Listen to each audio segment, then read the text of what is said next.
Hello and welcome to the Virtual World Center of Racing. Today we have the Daytona 24-hour practice race presented by Legends Racing Network. We're so happy for you all to join us here today here at the Virtual World Center of Racing here at Daytona. Qualifying just about to get underway. We currently have about 13-14 drivers out there on the racetrack getting ready to set their qualifying. These drivers, they'll have 90 minutes, 90-minute race, 90-minute shootout, so pretty much about a stint and a half, to 2 cents for the GTPs, about 2 cents for the LMP2s, and about a cent and a half for the GT3s. So everyone can come in and get a practice and kind of get a feel for their race cars for the next week's iRacing special event coming up here in just a few, just about a week now, just under a week coming up in a few days. But first up, we got qualifying. So these drivers have 2 laps. Well, 10 minutes to set 2 laps, the best of 2 laps here in qualifying as usual. And we get a few drivers out there on the racetrack currently. Yeah, currently on the racetrack right now, Devin Frank in the GTP. It's his race car here at the Daytona 24. It's in the Porsche 963 here, as he is the only GTP to still be in the session. So looks like he, so far, unless anyone else joins the next 10 minutes, will be the only driver. And he will automatically have the win, but he'll get a nice, good old practice and kind of working his way through GTV traffic and LMP2 traffic throughout the day. Then also GTP is very tough to qualify, especially because cold tires are big deficit. You really got to get the tires warmed up. It takes about multiple laps to get the tires up to temperature. So I mean, he's got to really be careful here, just trying to get these tires warmed up as much as possible here on this out lap and on his first lap, and then really go for a hard push lap on lap number 2. Yeah, we'll see. He's currently on his warm-up lap as he's going through NASCAR 3 and 4. You have the speeds near 200 miles per hour once he enters turn number 1 here on the front straightaway. Then Frank will go down up the banking here in turn number 1. Now he'll get hard on the brakes here for turn number 1. He'll extend it as far out as he can. He'll clip right to the inside, almost getting right to the inside grass, and then just try and ride these rumble strips and get hard on the brakes here for International Horseshoe 1. It's one of the toughest corners on the racetrack, and then it's what I've been hearing, and like all the GT3s and LMP2s and GTPs, like that corner is very understeer depending on how trimmed out your setup is. And now here's through the kink, and now we're into the West Horseshoe. We can open this one up a little bit more, a little less harsher than that first horseshoe. And coming into turn number 6 to get back onto the oval.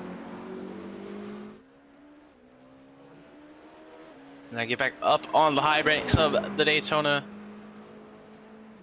Super Speedway.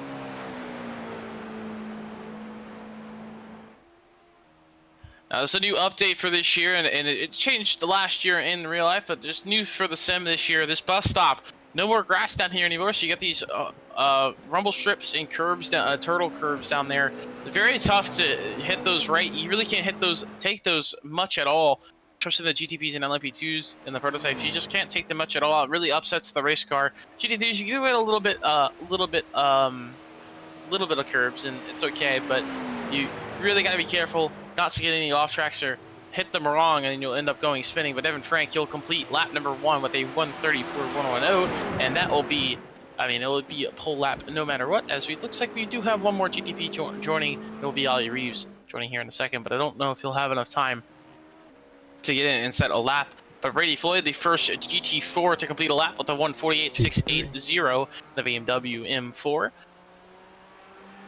Currently working his way through the little kink section here as he goes now to 2nd place in the GT3 now Nolan class. McClurg in the Corvette. He sets a 1:46.175. Now fastest in practice was Rodrigo Zimanov, and now he goes to the top of the board with a 1:45.451 in that number 2 Mercedes as he enters turn number 1 on lap number 2 here.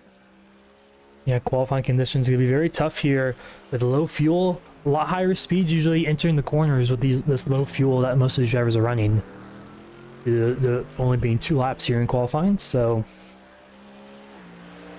very important that you start in position. Not the most important thing here at Daytona, especially for how long the race is, 90 minutes in total, so you have to all these drivers will at least pit one more time, so there's a little strategy involved there as well. But right now, you definitely probably want to start on pole position, kind of control the field at least, and just maybe make sure you don't have to battle so much at the beginning of this race and wear out your tires before the first pit stop. Especially, we'll see probably the GT3. You probably won't see them take tires on their first on their stop because they only need about half a stint worth of fuel. So they're not taking tires will slow you down a little bit in that pit stop. But you'll definitely see the GTPs and LMP2s take tires on their pit stop. So we'll see here on Roddy Zimnovs. We'll see how this GT3 goes, and he's definitely looks like to be the one to beat today. See what is on the pole right now by about half a second. We'll see if he picks up here on lap number 2. Brady Floyd, he picked up about a second on lap number 2. Runs a 1:47.247, and Noel McClurg, it's looking like he is reset as well. Ryan McClurg as well. So Rodrigo Zimonov looking to complete his lap. We'll see if he picks up here on lap number 2. As here he comes to the stripe here at Daytona. All the way to the line, it'll be a 1:44.617 for the 2 machine. He'll pick up the pole for now. See if any other GT3s out on the racetrack currently Kilo be able to Hankins complete their lap. currently on the Kilo racetrack. Hankins here, currently through oval 3 and 4. Looking pretty good And coming off Ferrari. there. 140 right now, coming to the stripe. It'd be a little bit off pole position, but maybe could beat Brady Floyd's lap time. Doesn't look like he will. He'll put himself 5th place in class. Couple tenths off of 3rd, so definitely doable here in the 2nd lap, possibly.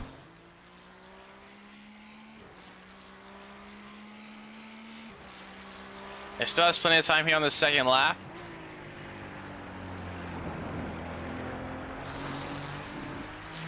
There are also a few other drivers out there on the racetrack as well on their 2nd lap. Another driver on their 2nd lap, John McClear in the Ford GT3.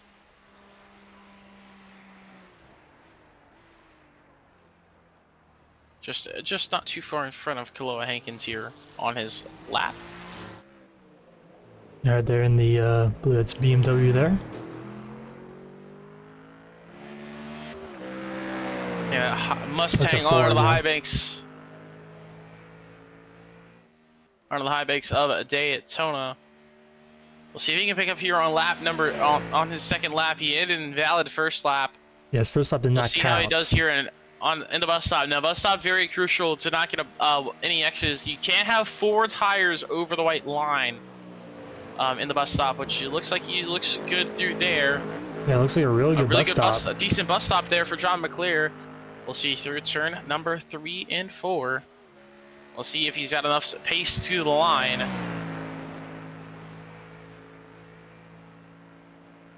Get about a minute and a half left for these drivers, so if no one's starting their lap now, they won't have enough time to complete it.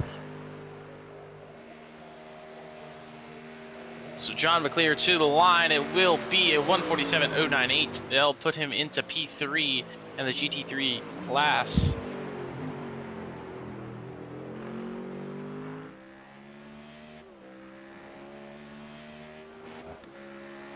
Kilo Hankins picked up 1:47.083 on lap number 2. Puts him in 3rd in class. And Nick Terrell in the Corvette coming across the line now. We're 1:46.574. He'll jump to P3 in the GT3. Malachi Drake in his Ferrari through the kink he goes. Don't know if he'll have enough time to complete his lap. Doesn't look like he will, so. Trey Patton destroyed his rear end of that Ferrari, I believe. I'll have to reset to the pits there. Yeah, heavily destroyed there. It looks like he may have backed on the wall, but it looks like Nick Terrell on his 2nd lap. Kilo Hankins is completed. So it looks like Nick Terrell and Malachi Drake, the only 2 on the racetrack here, as qualifying is coming up to wrap up. These drivers will not have enough time to complete their 2nd lap. So Malachi Drake not going to be able to get a lap here in qualifying.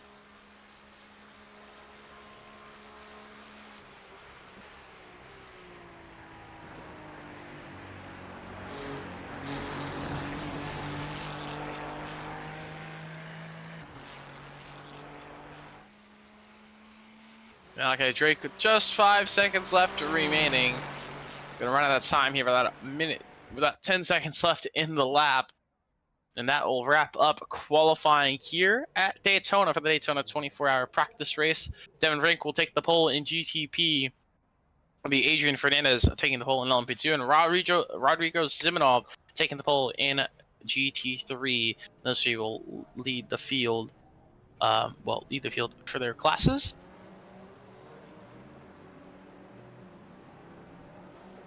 So we're going to take a quick break, and we'll be right back here from Daytona.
Welcome to Daytona, here to the Virtual World Center of Racing, as we're getting ready to getting up here for the Daytona 24 practice race presented by Legends Racing Network. And today we're here ready for 90 minutes, and these drivers are getting ready on the grid. We have GTPs, GT3s, and also LMP2s as well. And we're getting ready to roll off here from Daytona. Before we get rolling off, let's take a quick look at our grid here tonight from Daytona. As Devin Frank will take the pole for GTPs with the 133.818. Alongside him in the GTPs will be Ali Reeves, and then Adrian Fernandez took the pole here in the LMP2, and Corey Rexford will start in second in the LMP2s. The grid's a little off in the session. Rodrigo Ziminov takes the pole for the GT3. Nolan McClurg will start alongside him. Nick Terrell will be in third, and Chloe Henkes will be fourth in the GT3 class. Sean McLear will be in fifth. Brian McClurg will grid up in sixth in the GT3s. Brady Floyd will grid up in seventh. It'll be Nicholas Borowski, Malachi Drake, Trey Patton, and Tim Timmons. All four of those drivers not running in qualifying time. They'll line up the rest of the GT3 field. And the grid just getting ready to roll here in about 20 seconds. And the grid is a little messed up, so these LMP2s will hop in front of all those GTPs. So you do see Adrian Fernandez sitting side by side with Devin Frank, but he'll fall back and lose the spot to Ali Reeves. I believe Ali Reeves is on the grid. So they'll hop up here in just a second as these drivers are getting ready to roll off. We're getting ready to go for 90 minutes here at Daytona. Yeah, we'll take a quick look at weather while we have a chance right now, which will play a factor in obviously the race next week and obviously this race right now as well. Only it's January 24th, like the race will be next week in 5 p.m. in Daytona Beach, Florida. Yeah, so we're going into the sunset transition here. So 5:17 sunset is about 5:40 in the sim. So they will get to nighttime by the end of this. Yeah, so should be a fun one here tonight.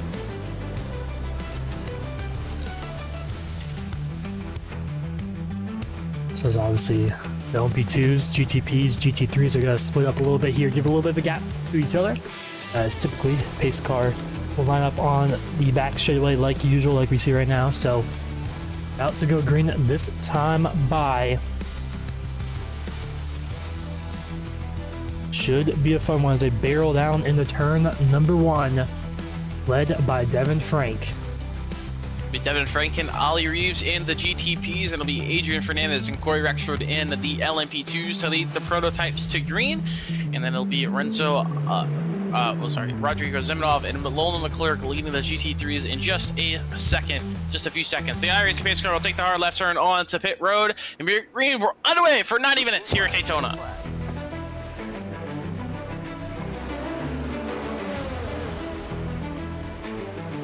And there goes the GT3s also getting the green flag, single file throughout the field for the prototypes already. And it's turn number 1 will be Ziminov. He's got the back on his back bumper will be Nick Terrell. Nick Terrell on the back bumper of Ziminov, but side by side for a second between Nolan McClurg and Rodriguez. In the grass he goes! Nick Terrell and McClurg is going to round and collect one other driver. Brady Floyd gets a piece of it hard to the outside wall into the tire barrier. Got a piece of that, and lap 1 chaos already.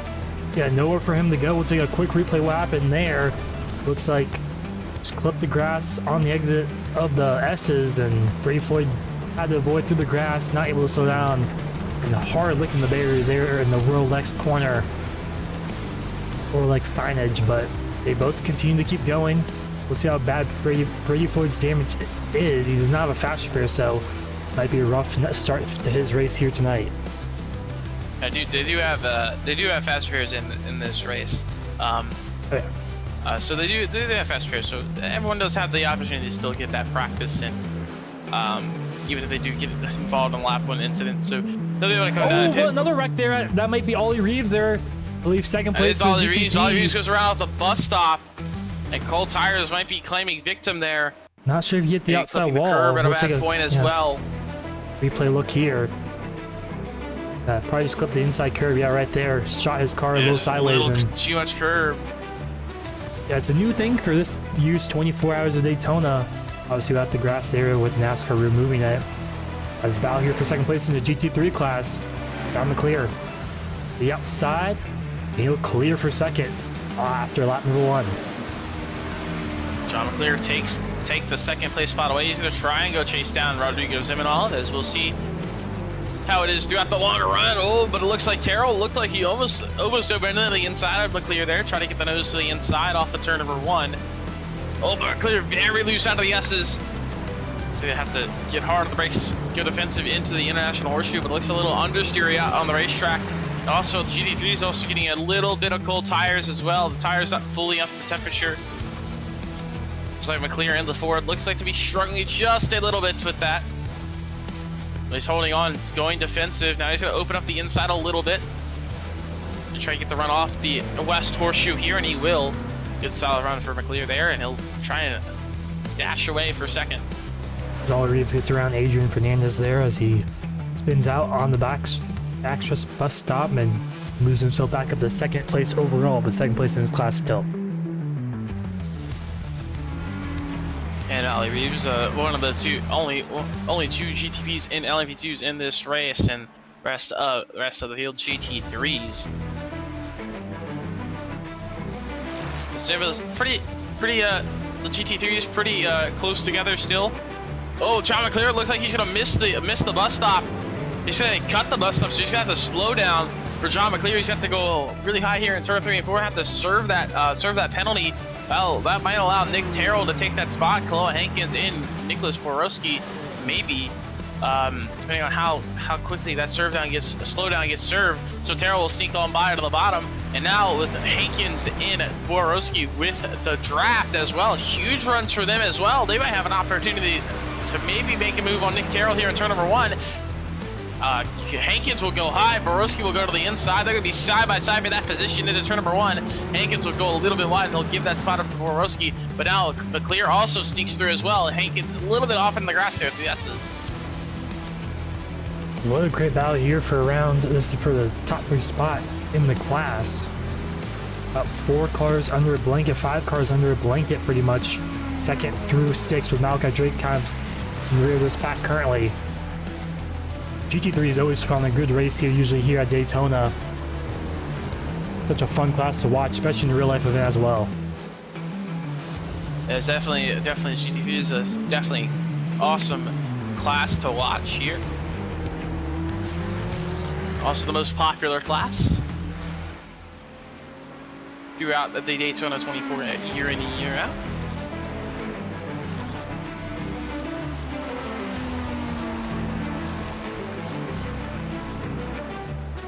So currently, Rodrigo Ziminov still leads that field for the GT3s.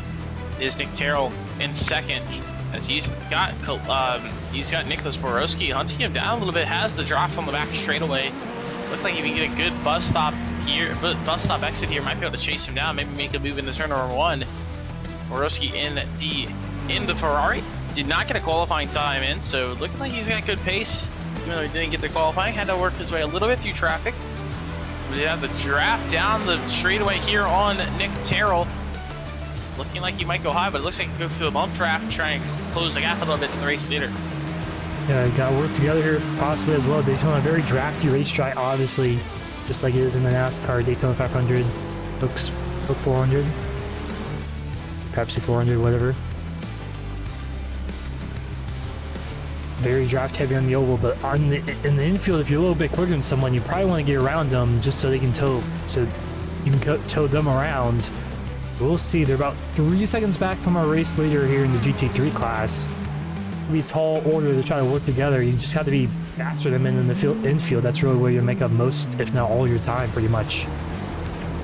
Yeah, and Rodrigo Ziminov, he's got a really good setup in that Mercedes. He's got that Mercedes nice and hooked up very well and trimmed out as well for the oval. He seems to have pretty good straight line speed as well.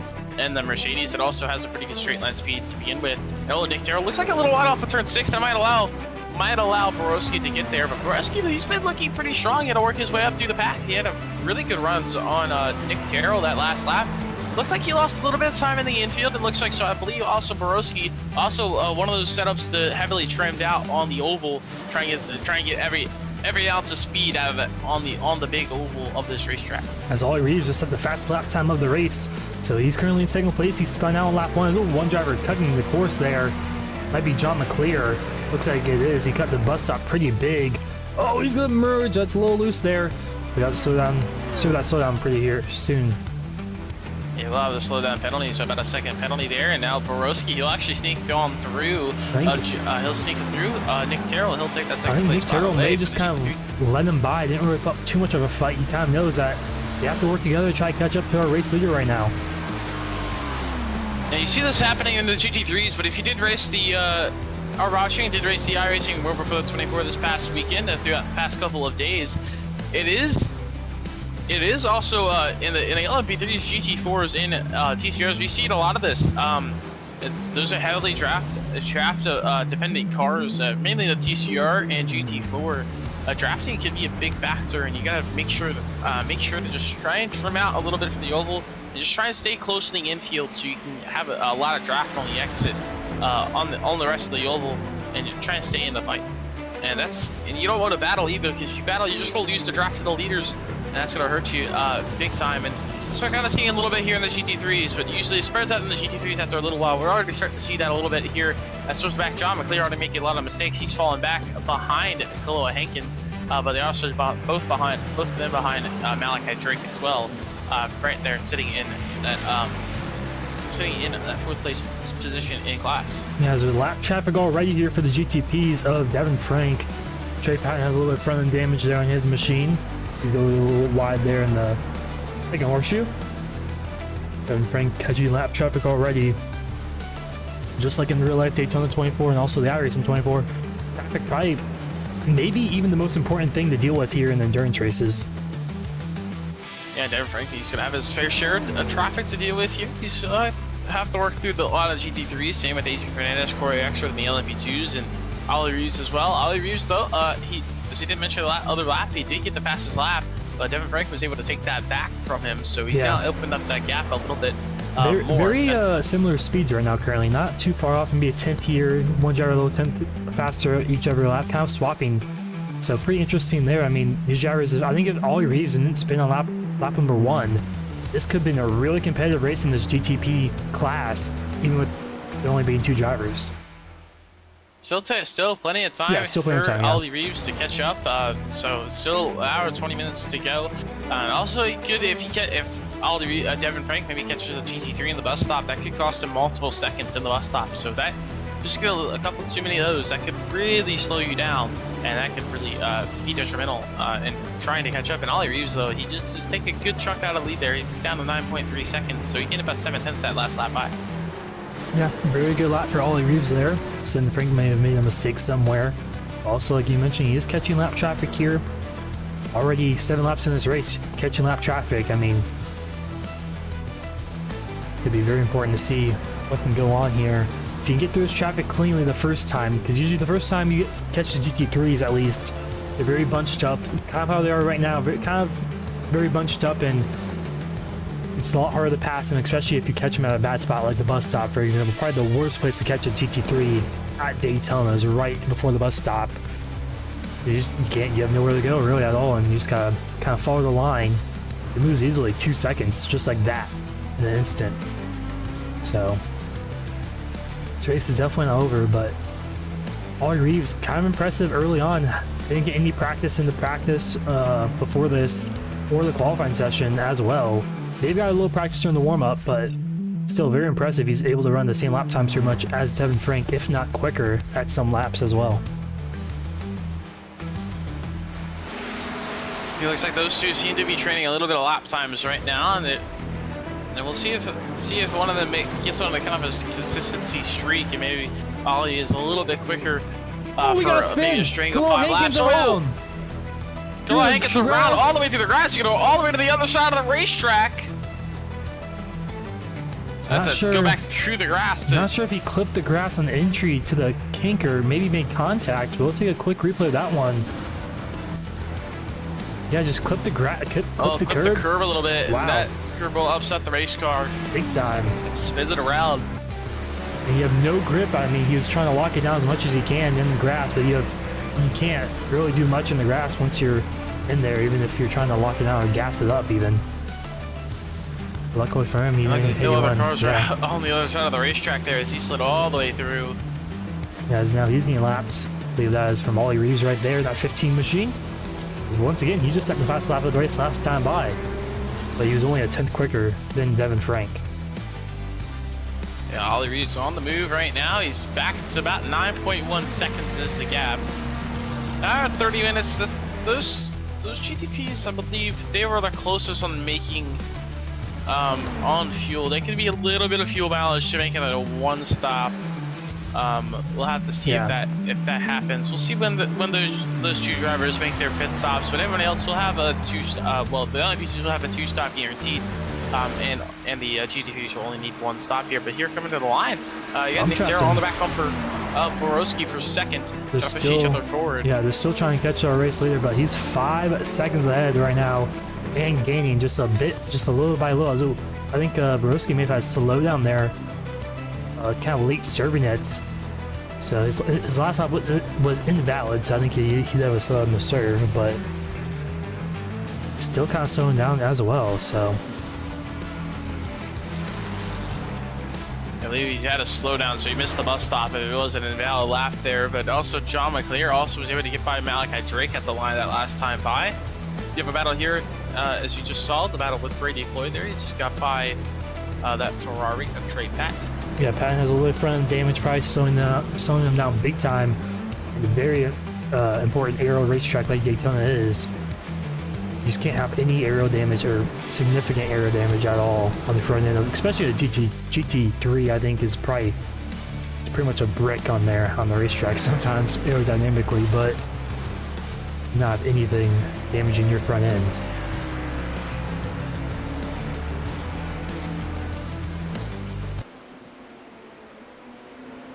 The GTP, Ollie Reeves is going to get by John McClear there, working through the lap traffic. Lucky was able to get by him before the bus stop. That could have been very detrimental to catching Devin Frank.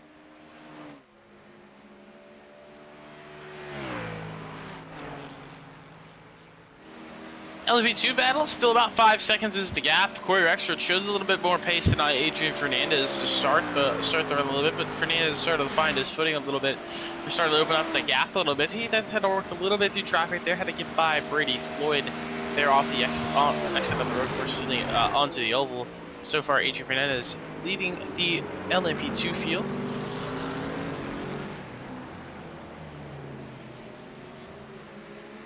Guys, we're already 15 minutes into this race.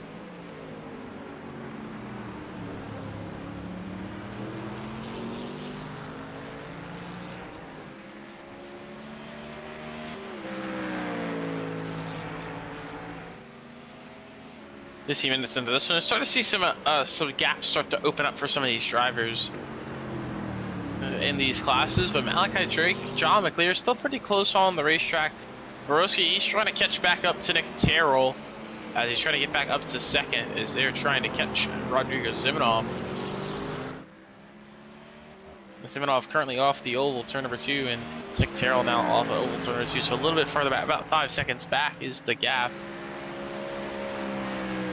The other news is Ollie Reeves, he's closed the gap down to about 8.8 seconds. It was about 10 seconds to about 5 laps ago. The gap to Devin Frank.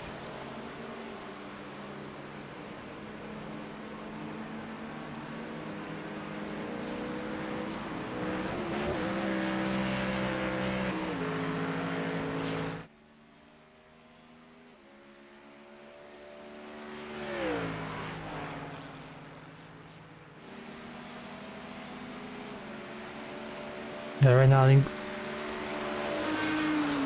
drivers have spreading out a lot more than they were at the beginning of this race. Obviously, 15 plus minutes into this one already. The closest battle on the racetrack currently is Malachi Drake and John McClear for that 4th place spot in the GT3 class. Actually, race leader, I believe, of the GT3 made a mistake possibly. Rodrigo Zimanov, he's lost a lot of time. See a replay what happened there, possibly spun out maybe. Maybe I slow down it. Actually, not sure exactly. Really missed turn 1. Nick Terrell now has a chance to Yeah, he maybe did. take So this race lead. Rodriguez Zimonov got to slow down in the bus stop. Mm-hmm. Maybe he was looked really slow out of the bus stop. But now he's got Nick Terrell closing up to him.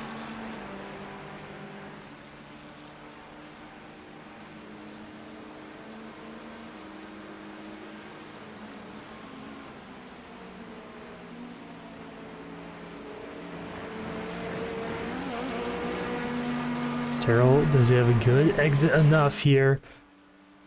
Maybe make a lunge for the race lead here down to turn 1. Try and get that Corvette up to speed. Gonna try and chase down Zimonov for the race lead. Trying to get a little bit of draft right now, but it looks like Just not enough. Zimonov has enough of a gap. Barely gained anything at all there on the straightaways.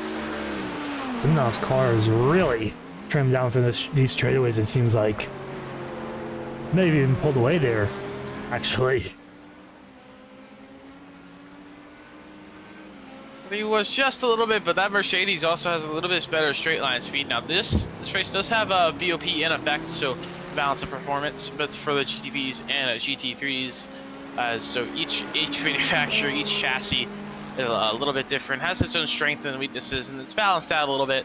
But some of these cars, they do have all similar lap times, but some of these cars have a little bit better strengths and weaknesses. Like the Mercedes, a little bit better in the straight line speeds, but like say the Corvette, the Ferrari, a little bit better handling in the corners, a little more downforce in the corners. So it's just depending on where you prefer to make that speed at. Really is what car handles a little bit differently. What handles to your liking is what car you're pretty much going to run for the 24. And a lot of the times, depending on what split you're going to be in, 24 is just kind of trying to survive, just being consistent and just surviving throughout the entire 24 hours. And these drivers just getting that practice with getting into the flow state of so far, just getting into the practice of drafting, racing with other drivers, getting used to having to let traffic by or passing slower traffic, and just trying to survive, just getting in that flow state, getting to learn how long their stints are going to be, how their tires are going to handle, and how their cars are going to handle throughout the stint.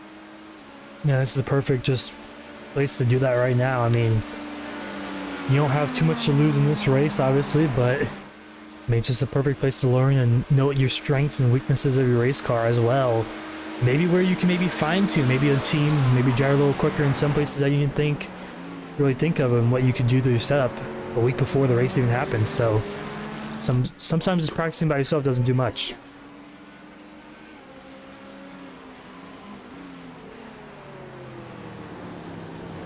Because when you're by yourself, you're just not really as engaged as though car spun around.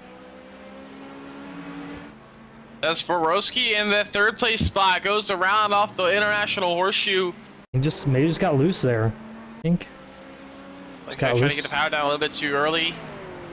Was a little bit wider off the corner and just spun it around. Not as much grip on the outside there, a little bit more marbles maybe than the inside line, but lost around about 8 or so seconds on the leader, so he's got hope for maybe something to happen here late in this race.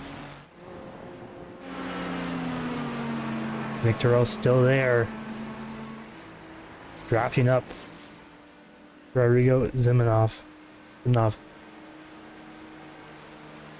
To the bus stop they go. Has a pretty good gap. Doesn't have much of a gap. He's got Terrell on his back, but Terrell seems a little bit better off the exit of the infield. But the bus stop just seems a little bit stronger for Zimonov, and that's allowing Terrell to close the gap a little bit here on the straightaway and have an opportunity to turn number 1.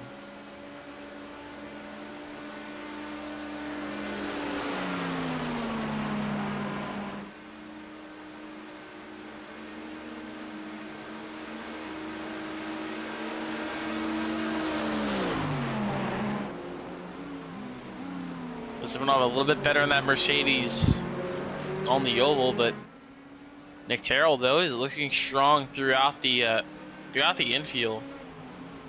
Let's see if he makes a dive in one of these horseshoes. They're not close enough just yet to get there to that 2 machine. It's for that GT3 lead.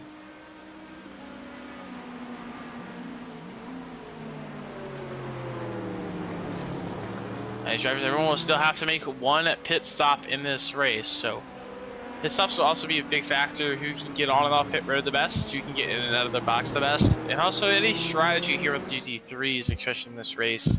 They take tires or don't, because they only need about half a tank of fuel for the GT3s. Now LMP2s, they'll take tires and a full tank of fuel in their first stop. See with the GTPs, but the second stop they probably won't take tires. But also keep your eye on the GTPs. They have to get through the cold tires again. Same with the LMP2s. All these drivers, they take tires. They have to take their lap or two to warm up those tires and get them back up to temperature. And it's very tough getting on those cold tires. You got to be very careful in order not to spin. There's some of the sketchiest moments in an endurance race like this.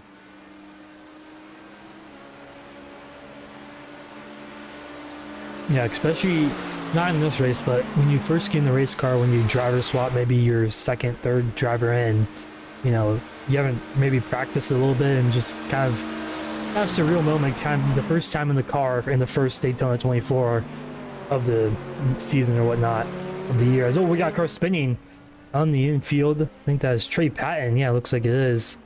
The 11 machine. They've clipped the curb just like we saw Clayton Hankins did.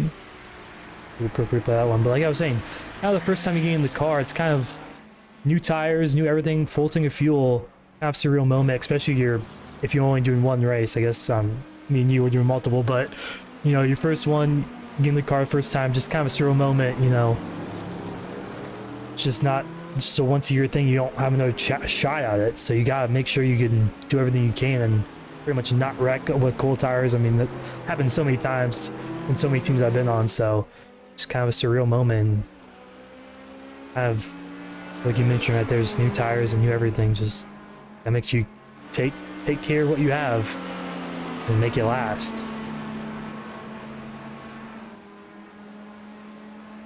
Yeah, we'll see how those tires start to play a factor, and also especially here as we're transitioning into the nighttime, the track just gets colder, and the tires are going to get a little bit harder to get up to temperature, especially once we get to night. And as you see kind of happen, yeah. The lights just got flipped on right there. So headlights are on, the track lights are on, so the track's going to get colder throughout the race, and you also got to deal with it in the actual race as well. Throughout the night, the track should be kind of cold. You're gonna want to try and get your tires up to temperature. It's gonna be a little bit tougher to do it. Tires are also gonna be lasting a little bit better. You're not gonna be burning through as much tires. Track's nice and grippy, nice and cold. So you got a lot of grip out there on the racetrack. You're not ripping through the tires. It's on hot pavement. So you can double set tires if you want to. But usually, in real life, you have to take tires and fuel separately. In the sim, they did flip it around a couple of years ago. But you take tires and fuel at the exact same time, so pit stop's about 40 seconds or so. But you don't lose any time for taking tires on fuels, so like you used to anymore. Yeah. So usually you take tires every pit stop, and that's how it goes. But so far, we'll see how the strategy plays out. See how the cold tires make a difference on the colder colder track. Yeah. But also with Daytona. Early in the year, January, majority of the race is under the lights. So sunset, you have sunset about 5:30 to 6 o'clock at night, and then you get sunrise about 6:30, 7 o'clock in the morning. So you're over 12 hours in darkness. So it just feels like a lot more than what you normally see like at maybe 24 hours in the wall, 24 hours Spa. You want incident? Oh yeah, big incident there off the bus stop. Whoa, no rear ends for Nolan McClurg there. Yeah, just clipped it. Oh man, hard licking the outside wall. Wow. Hard hit out of the wall. So he'll have to bring it down pit lane. Actually, yeah, he'll bring it down pit lane here. Obviously, unlimited fast press for these drivers. Actually, no, he's gonna spin. Oh, he has no rear wing. Oh, gotta watch out for oncoming right in traffic front of the right there. leaders. Luckily he got downtown, but he had no rear wing, so he had no control while braking. So nothing he could really do there. Luckily though, early years avoid that one. We're coming to about an hour left into tonight's race, 30 minutes into this one.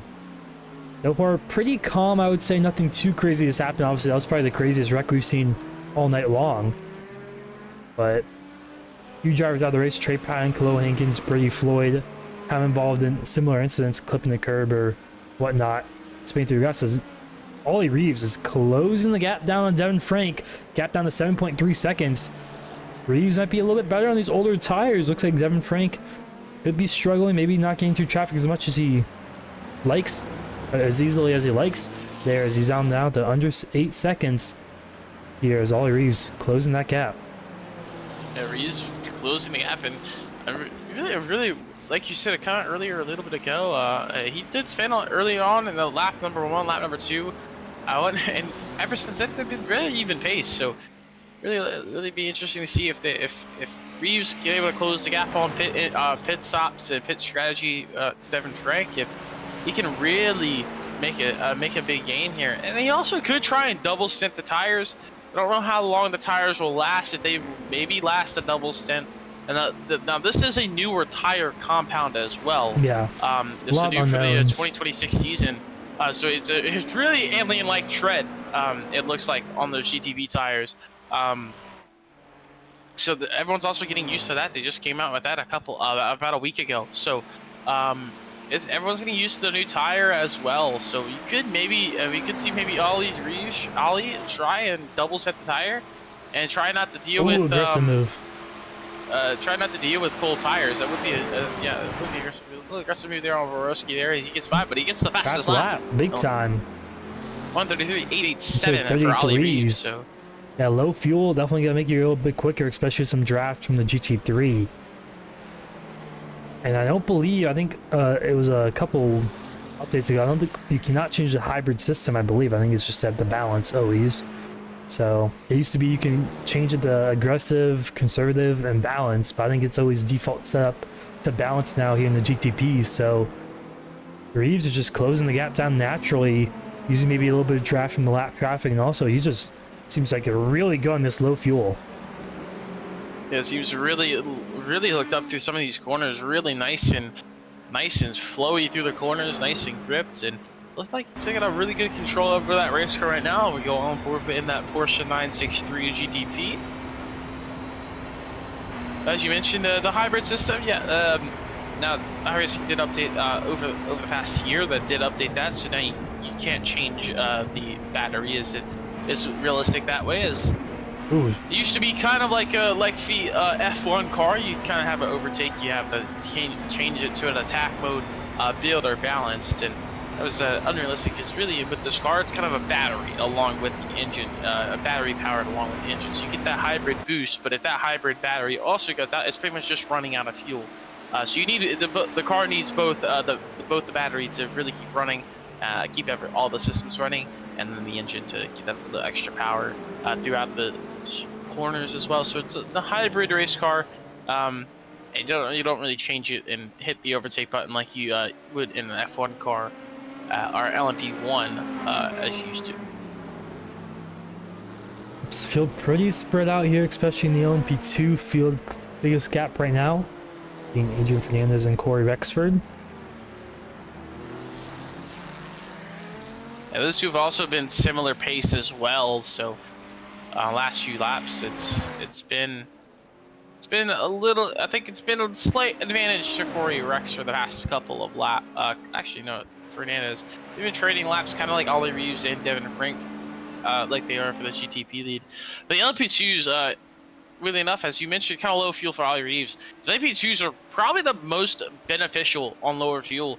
You pick up over about maybe almost a second on just lower fuel in the LMP2s compared to a full fuel tank.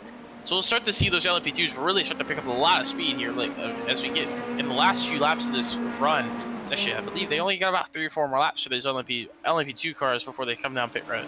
There's always big check up there in the bus stop from some lap cars. I think that was Ryan McClurg, I believe it was in the 43. Yes, it was, as Adrian Fernandez behind him. as we'll go around the outside there. As also now that kind of mentioned it, as you just saw there, throughout the nights here in Daytona. Now that you do have it in real life, the GTD cars, they will have yellow headlights to indicate they are a GTD car, and also the prototypes have white lights, white LED lights. So kind of just a small little touch there that we have. Also have at the center, oh, Devin Frank, really wide there. It looked almost a little really wide there, but actually got the solid grip. He got the car gripped up to the corner. Looked like he was going a little bit wide. It looked like he was going to overshoot there and go off. That could have been a lot of time for Ollie Reeves to gain. But back to life, but a nice little touch here in the sim that also indicates there. So, and they also mainly the difference in real life is to indicate the difference between the GTD Pro and the GTD classes. The GTD has AM drivers, and the GTD Pro also has a AM Platinum driver in there as in their driver lineup. That is a little bit differently. You don't really have that in the sim. Yeah, we do not obviously, but all of these drivers are pro drivers, so clearly. Anyways, Devin Frank, Ollie Reeves, probably could be one of the best battles on the racetrack here momentarily. Ollie Reeves just continues to bring down that gap. Kind of didn't get through lap traffic as good as he probably wanted to last few laps, but probably going to be the battle to watch here. Is the battle for the GT3 field kind of spread out a little bit, and just kind of getting passed by some lap car or lead lap cars. Kind of spread them out just a little bit. Maybe not the best places to pass, like kind of slows them down the hairpins, bus stops, and whatnot. If one of the LMP2s or GTPs pass at the wrong spot, or just the not a great spot for some of these GT3s, as well have to go wide and whatnot to kind of let them by, give them some room. But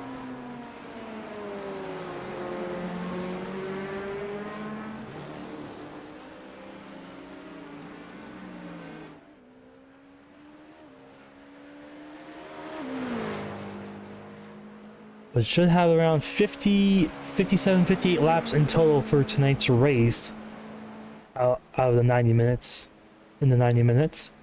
so should be a lot of practice for these drivers. Pretty much a stint and a half, maybe, or a stint or so for most of these drivers. I think most teams, you know, have an hour and a half, 2-hour stints for each one, maybe 3 hours at most on average, I would say. But probably like a half a stint for I know probably for me, I have about 2 hours per stint, give or take. But just a good practice, really. And you don't really get a lot of practice doing the starts as well. I mean, you can do the IMSA throughout the week. I think they do a 75-minute race for the IMSA series, but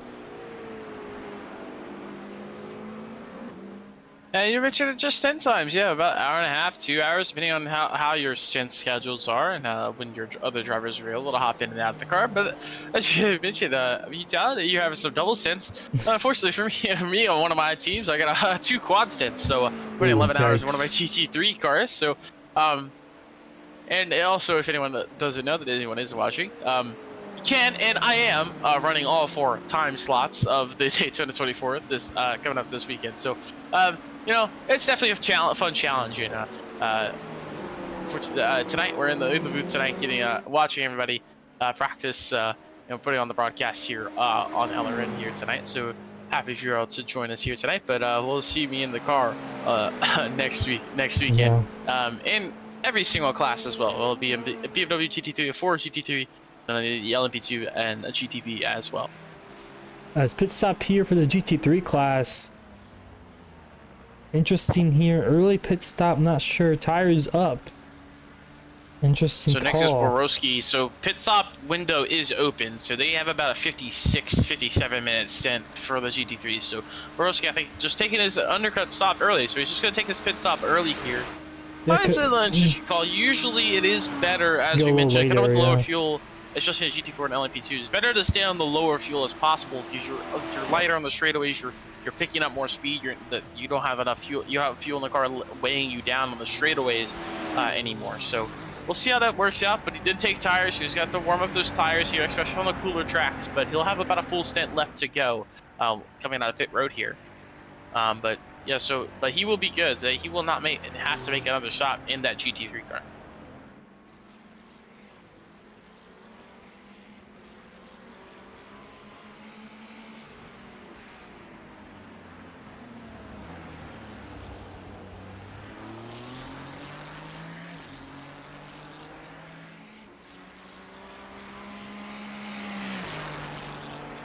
Keep an eye out on Adrian Fernandez, Corey Rexter. Their lap numbers 23. They both will have to come down pit road here in the next lap or two.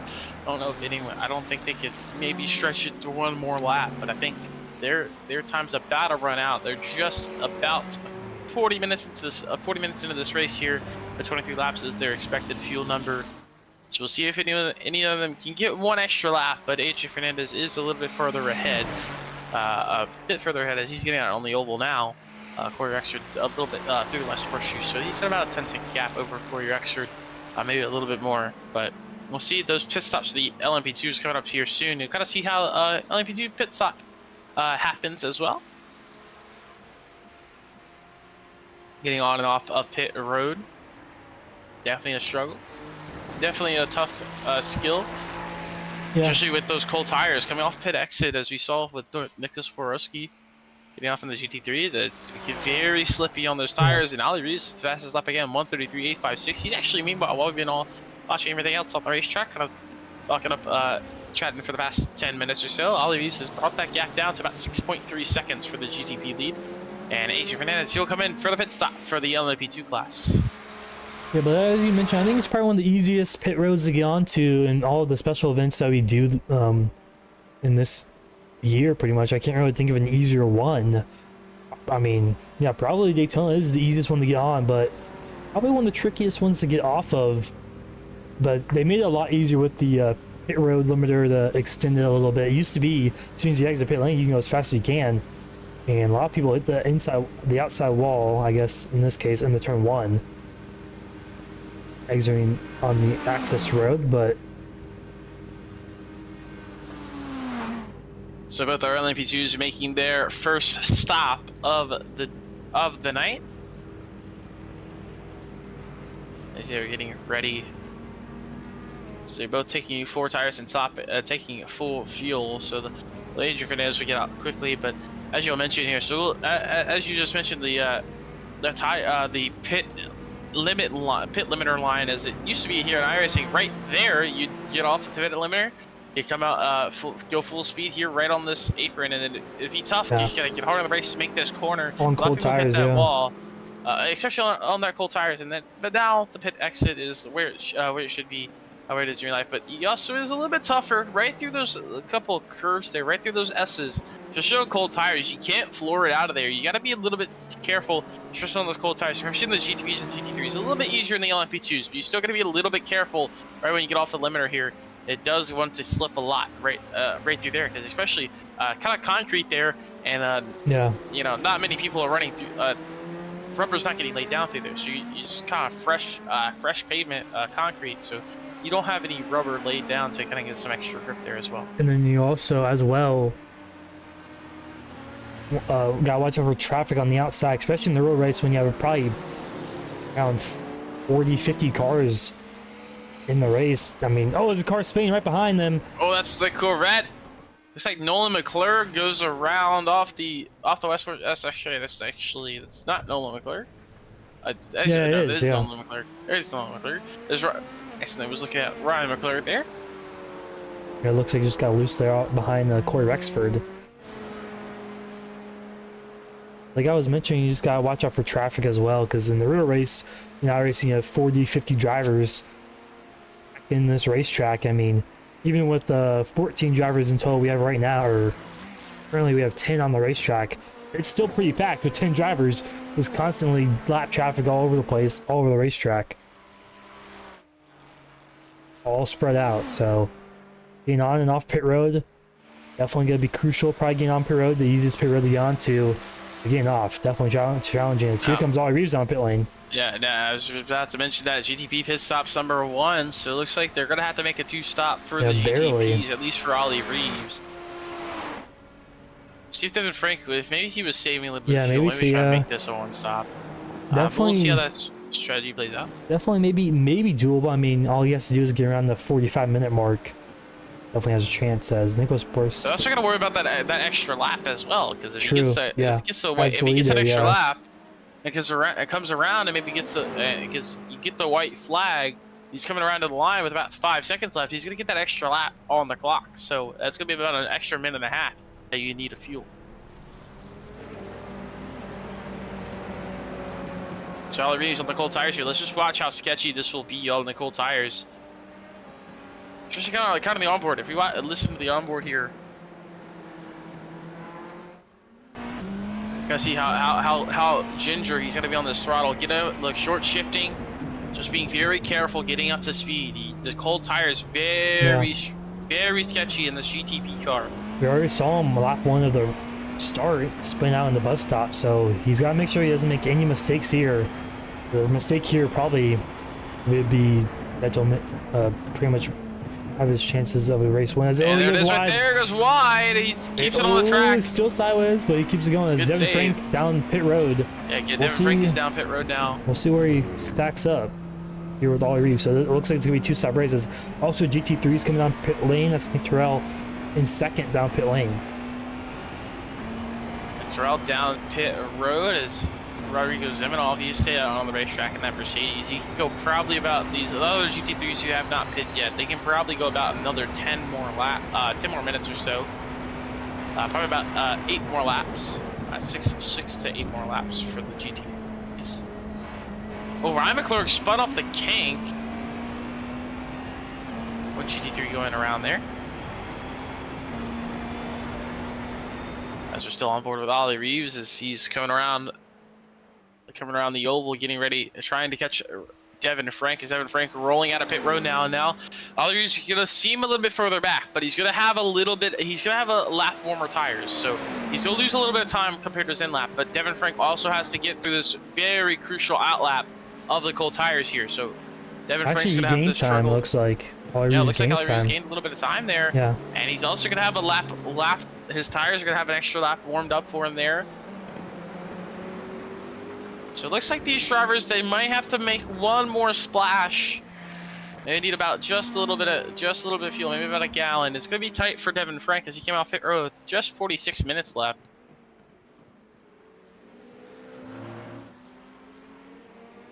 Let's see, Ollie Reeves gingerly going through the West Horseshoe there.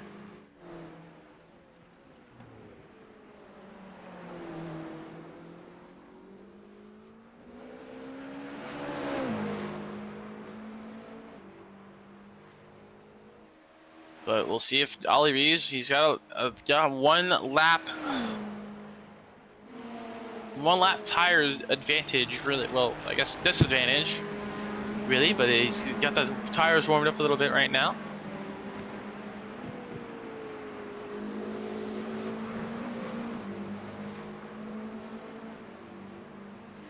Yes, he did. As Ollie Reeves, he has gained a lot of time on Devin Frank throughout this race. If it wasn't for his first lap spin, he'd probably be out in front. Yeah, there's still one more pit stop to go, so maybe these guys flip-flop strategies next pit stop. Could be a strategy call, as Malachi Drake currently in second place, hasn't pitted yet. As Rodrigo Ziminov still in the race lead here. So we'll see if he comes down anytime soon. He can probably go to around the 30-minute mark left in the race if he really wanted to. Looks like all the other GT3s are electing to pit a little early here. Maybe trying something different possibly than the race leader. I mean, that's the only thing I can think of is Ollie Reeves within 2 seconds now of Devin Frank. Yeah, good gains here for Ollie Reeves. Lap traffic playing a little bit of factor here as well. A little under halfway through this race, so it's really crunch time here.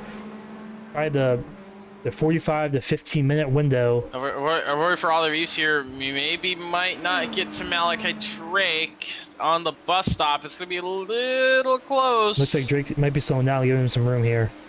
Looks like he's gonna get there, so he will get there. Malachi will let him by. Now he's in striking distance here within 2 seconds. Devin Frank makes any sort of mistake.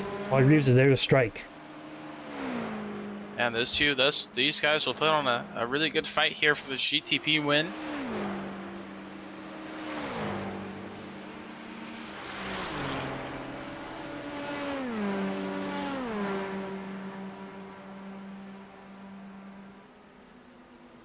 Well, sunset here at Daytona International Speedway, the World Center of Racing. These drivers flying down the front straightaway into the International Horseshoe here in the moment. There's our race leader there of Devin Frank, chased by Ollie Reeves in second. And it's only going to get darker from here on out as well. Yeah, it's actually a little bit colder. Let's take a look at our weather. Kind of the track temp, how it's gone throughout the day. Throughout the night, his track temp now is about 68 degree, 60. Oh, Ollie Reeves, actually off. Ollie Reeves off the racetrack. A little bit of the grass there in the West Horseshoe. Awesome. Overshot that corner just a little bit. Yeah, just overshot barely. He has to make sure that grass gets off his tires before he reaches the bus stop, which I think he should be okay, but that cost him about a second there over Devin Frank. Can't have those kinds of mistakes when you're trying to chase down our race leader who's been so consistent tonight. Hasn't really made any mistakes that we've seen so far. Obviously, knock on wood, don't want to jinx him, but Ollie Reeves has been a little bit, maybe a little bit more mistake prone, I would say, in tonight's race so far. Off his spin lap 1 going off right there. He almost went off on the cold tires before in that same corner. I haven't really seen Devin Frank make too many mistakes, just been really consistently quick. Ollie Reeves has been quick as well, but we'll see what these drivers can do in these last 40-ish minutes. Still one more pit stop for both of the drivers remaining, so still have time to have a little strategy call. They may pit a little earlier, maybe like with 10 minutes to go, so they have a chance to maybe do something different than someone else, like make a move. Because if you pit with only 3 minutes to go, there's nothing you can do afterwards. You know, I mean, there's nothing you can do a splash and dash in pit lane. It'll be interesting to see what these drivers kind of end up doing, especially when will lap traffic also come into play. Because right now the GT3s aren't really grouped up together too much, so you only gotta catch one at a time. But really, when you catch them, that matters, and not how many that you catch at the same time. Same with the LMB2s, not really too close together as well. Yeah, exactly. Is you'll see depending on where they catch them. As now that we focus on Ollie Reeves and his mistake, let's take a look at the now let's take another look back at the weather. Kind of the track temp. I mentioned track temp back to 68 degrees. It is cooling down as it is going to get about it's dropped to 66 degree ambient temperatures. It was 67 just a little bit ago as we started the race, up to 68 degrees. It has dropped throughout the night, and the wind is also starting to die down a little bit. Here comes Ollie Reeves. About 11 miles an hour. The race lead. Devin Frank has a big black run flag, there. I Devin think. Frank. Might have a slowdown. They might have a slowdown there. One of you just made a really big mistake, but Ollie Reeves will take the lead as he goes around the outside. We'll see if Devin Frank maybe makes a dive into turn number 1, but it'll be Ollie Reeves takes the race lead here for the GTPs. Gonna try and close the gap back down here.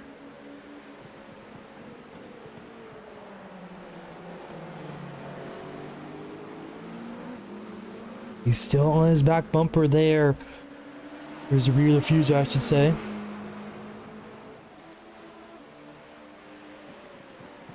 As Ken Reeves pull away, there's not a lot of draft here in the GTP, very little compared to like an LMP2, which is kind of surprisingly, but as Reeves clips the grass on entry, that's something that a lot of drivers do.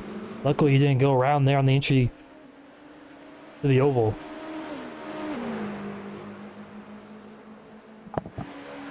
So far, it looks like Ollie Reeves is pulling away a little bit. Wonder what happened to Devin Frank there on the bus stop that may have got him really, really slow. As Ollie Reeves needed a lot of time in the bus stop a lap ago. Oh yeah, it looks like he really overdrove it a little. Drove the exit a little bit. He last time by, but Ollie Reeves just really closed the gap.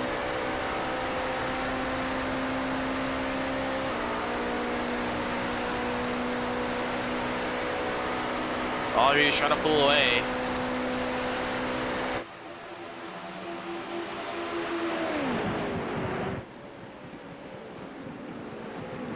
Ooh, he overshot turn 1. Here comes Frank. Down to All of you just international closing horseshoe. the gap back in. Losing the gap to Devin Frank. You threw the international horseshoe, coming off the horseshoe now.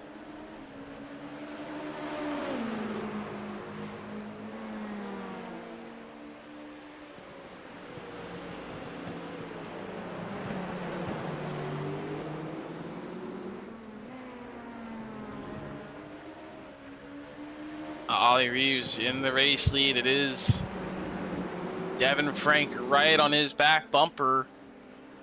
We're at 37 minutes left in this race. Devin Frank a little bit slower off the exit of the infield there. Lost a little bit of straight line speed off the corner.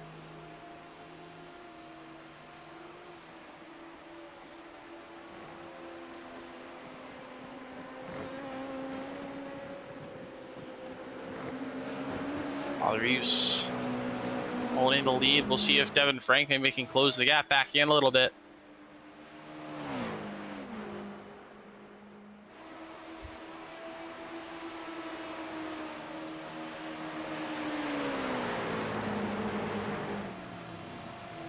So Reeves seems a little bit better on the straight line speed. Looks like maybe his curve might be slightly more trimmed out. Seems just a little bit better through the bus stops, but it looks like Devin Frank really good on the brakes in turn number 1. That's where he seems to gain a little bit more of his time here in the infield for Devin Frank. Seems a little bit more confident on the brakes here through the infield. And now it looks like they got a little bit of lap traffic to get through. A little Malachi Drake, the GT3, the Ferrari there, GT3. And now they have Corey Rexford to get by on that LMP2 through the kink. That's gonna be a tough squeeze there for both of those drivers, but they both get by pretty easily. Devin Frank able to hold it up pretty nice and tight through the West Horseshoe. Gets his power down pretty nice and easy, and he'll not lose that much time getting by Corey Rexford there. Is Devin Frank still in striking distance as well? Remember, you guys saw that pit stop looming large here in these next 35 minutes. Just depends on when they want to come down pit lane.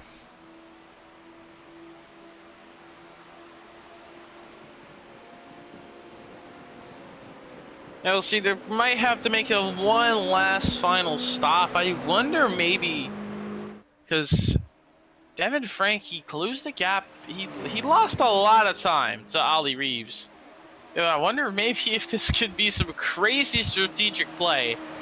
They're trying to sit behind and save a little bit of fuel, because he might be a minute or two short. Yeah, just get some draft maybe, yeah. Yeah, try and get a little bit of draft and save. Maybe some crazy strategy to give up your track position and your lead for that, but it could happen. But Devin Frank really strong here through 1. Ollie Reeves a little bit wide once again.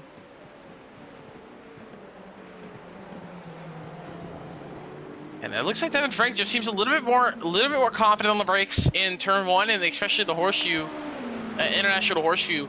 He's like then Ollie Reeves a little bit better here through the West Horseshoe, and then the rest of the racetrack just a little bit. But just Devin Frank being a lot more confident. Ollie Reeves way up the racetrack in the West Horseshoe. That's allowed Devin Frank to the inside here. But Reeves will get the run off the corner. Now hard on the brakes here for turn 6. Crucial exit to get on back onto the oval here. And it looks like Reeves able to get the gap a little bit better. Get on the power just a little bit quicker. They actually get a gap of Devin Frank there.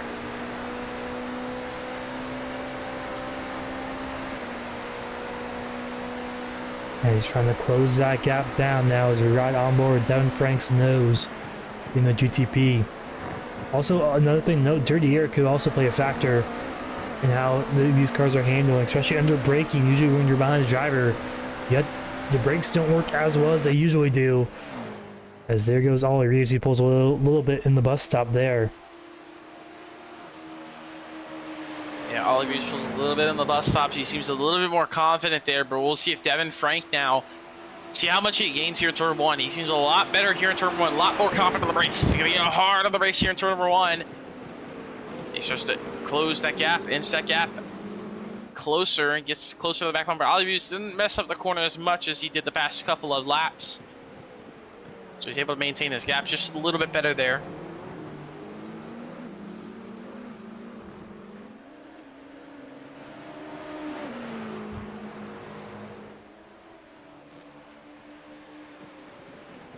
Malachi Drake down pit lane as well.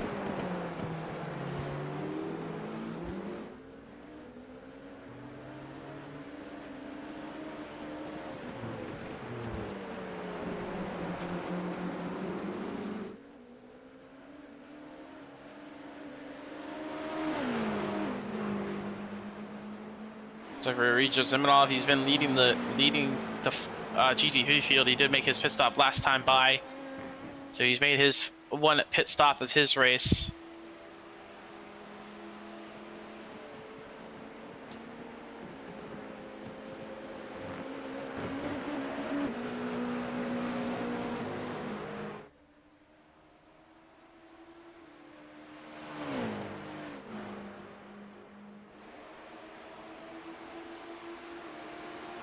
But Ollie seems to be pulling a little bit on Devin Frank right now.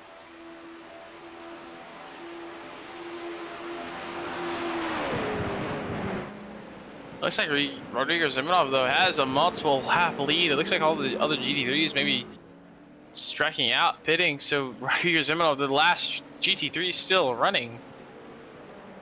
But we do have a pretty good battle here for this GTP, an overall win. This is the only battle on the racetrack. Yeah, it's really only about remotely close on the racetrack currently. So Always, once again, he's really struggling in that West Horseshoe, it looks like, on the entry. He's overdriving it. He's really close to clipping that grass and doing what he did before and just kind of go way too wide and clip the grass. Devin Frank, not a great entry to the oval there off of then turn NASCAR turn 1.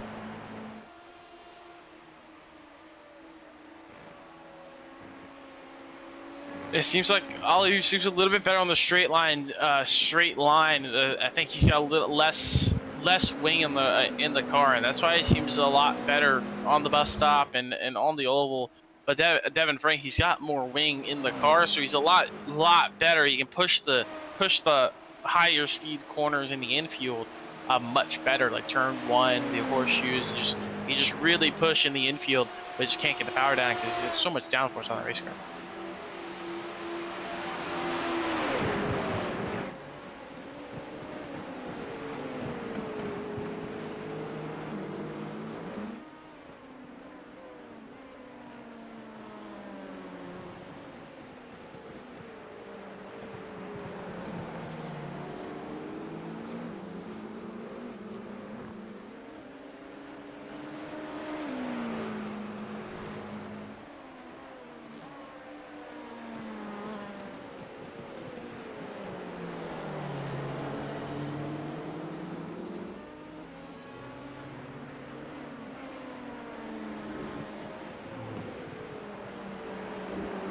Ollie Reeves making his way through off a turn that was Devin Frank gets a bit loose there, entering the oval section of the racetrack.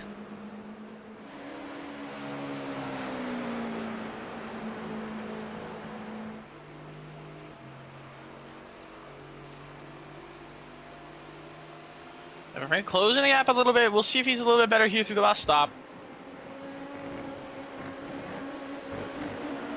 Just under 30 minutes to go here.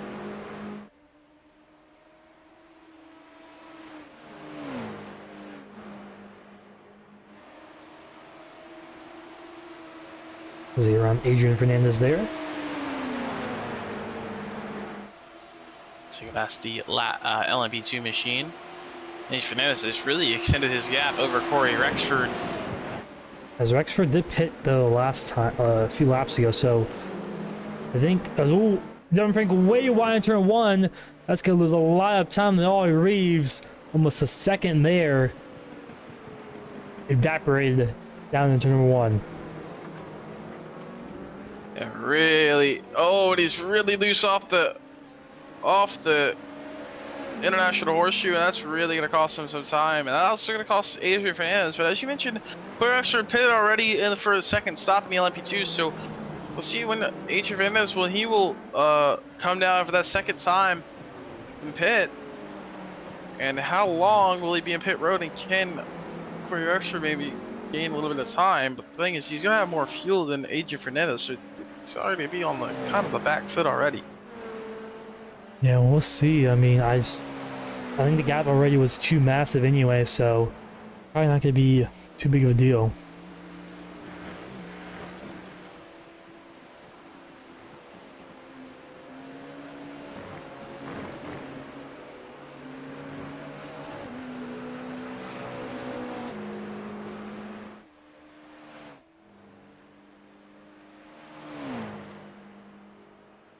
So Devin Frank's really far back now, now back to about 3 seconds. We'll see how the strategy plays out. As Devin Frank has a little bit better fuel mileage than Ollie Reeves. Ollie Reeves in pits. Sorry, pits. So Ollie Reeves comes down. There's a black flag. Speeding on pit road. Maybe speeding on pit lane. Yeah, wow. Oh, spun. Spun yeah, and so sped and reset, I think. Yeah, so his race is over. Ollie Reeves, that's going to take him out of it. And out of the opportunity. So that means Devin Frank, he's going to hold on. And most likely pick up the win here. Unless some crazy shenanigans happen.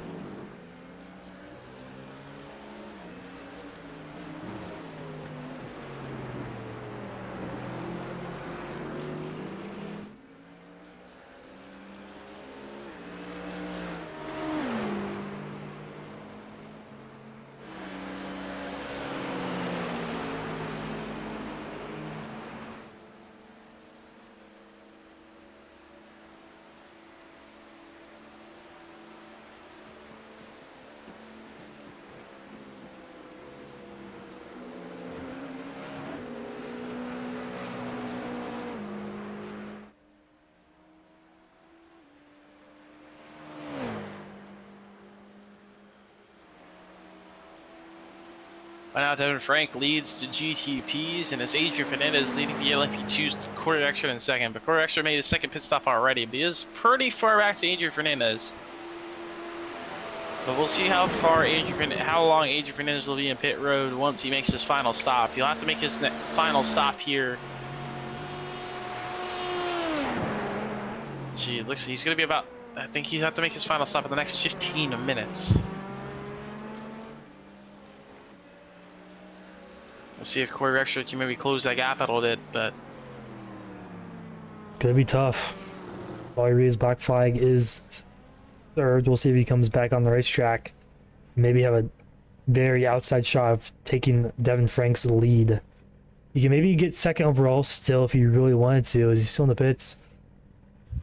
Served his black flag and also most likely taking fuel right now. We'll see what happens though if he comes out back on the racetrack. Or calls it quits and retires with about a little over 24 minutes left in the session. See how that goes for Ollie Reeves.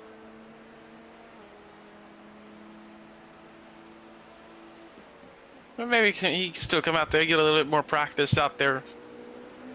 Yeah, that too.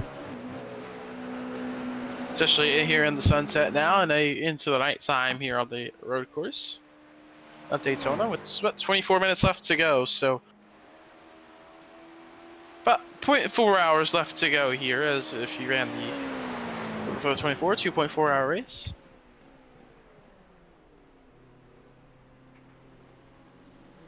As there goes Devin Frank down pit lane. They clip the grass there a little bit. Don't believe that'll be a black flag for that one machine. So he'll make his final pit stop here.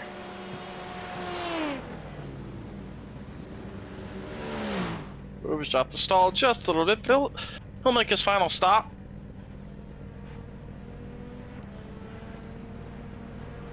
It looks like he'll just take fuel only for Devin Frank.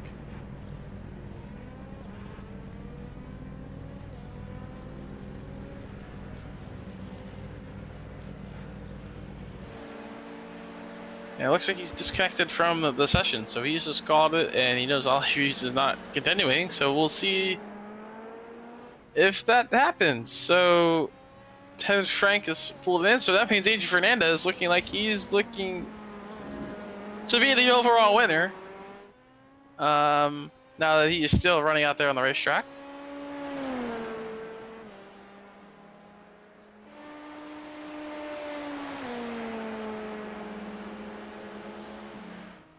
So our battle really, this really, the only battle on the racetrack is between Adrian Fernandez and Corey Extra. There's no other GT3s out there on the racetrack. No GTPs out there on the racetrack. It's between Corey Extra and Adrian Fernandez to see if Corey Extra, if he can get the gap within that delta of Adrian Fernandez, and if he can, if not, maybe he can try and chase down Adrian Fernandez when Fernandez has to make his final stop here in the next 10 minutes or so. As you can go to about, maybe 5 to 6 more laps for that 127 machine as he'll pass Ali Reeves for overall position.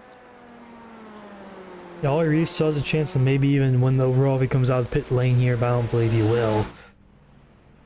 Be a very slim chance he'll have to make up 2 laps. He may steal the win away if he wanted to.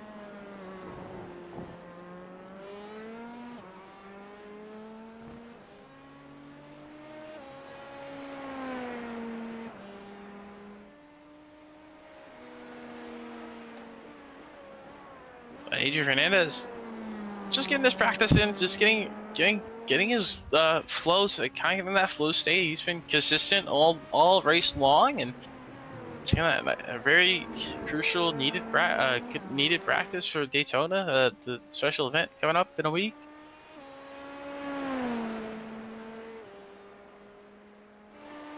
And I mean, very useful. Just a lot of important information, data you can just get out of, like how long's a stint, how much fuel you're burning in a lap, and you just really pinpoint your schedules and your stint schedules and get them down to the second if you really wanted to.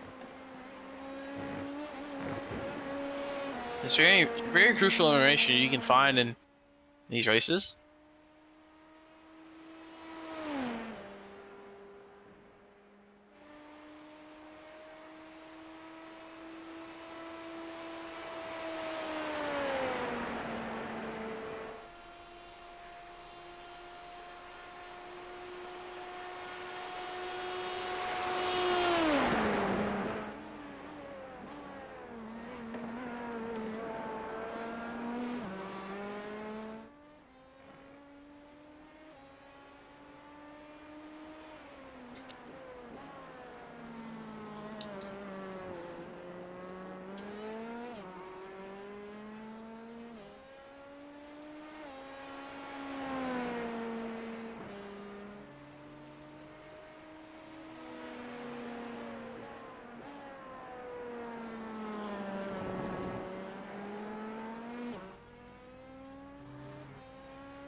Well, here are 20 minutes to go here in Daytona, the virtual World Center Racing for the Daytona practice race.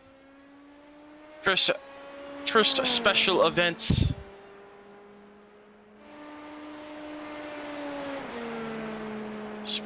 First special event of the year for the Legends Racing Network. We have plenty more planned out throughout the rest of the year. Especially looking forward to the Brickyard Bash in July. It was an amazing, awesome race we saw last year.